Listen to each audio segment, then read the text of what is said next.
Okay, so we're looking at Galatians chapter 4, verses 12 through 20. This is a quick teaching to give you a likely context for Paul's illness or infirmity mentioned in verse 13 before you go and look at the passage through the lens of discovery. I need to mention it because there's so much speculation that has been made about the nature of Paul's condition, even attaching that speculation to Paul's thorn, which he mentions in 2 Corinthians 12, which is often taken as a spokes passage for why God doesn't want to heal someone. Rest assured, Paul's intention here is not to give a reason why God doesn't want to heal. Instead, he's highlighting the acceptance and compassion the Galatians showed him when he first showed up with the gospel, and contrasting that with how they are treating his same message now. So what is the most likely explanation of the infirmity Paul mentions here?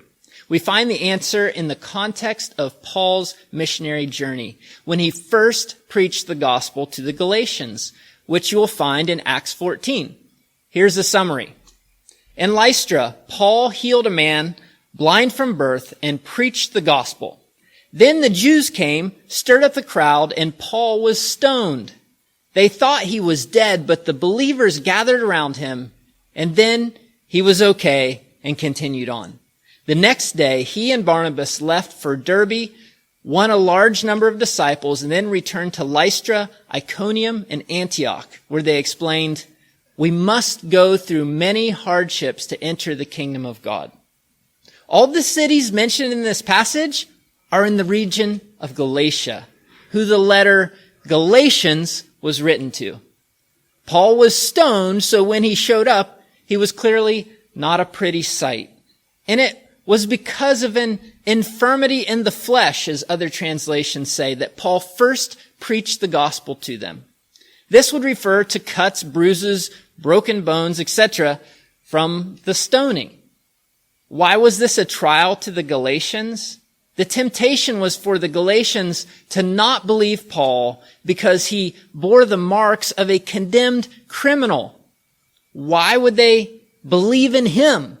So this explains why Paul was justifying the marks of persecution on his body by saying, "We must go through many hardships to enter the kingdom of God." Why then does Paul say in verse 15, "You would have torn out your eyes and given them to me"? Well, possibly because Paul's eyes were not fully healed from the stoning, or perhaps Paul meant it figuratively as an expression of their affinity for him. Similar to our expression, "He would give you the shirt off his back." If you would like to hear a more complete teaching about the similar topic of Paul's thorn, check out the MVVC featured resources on our website, muskingumvineyard.org. Enjoy your discovery discussion.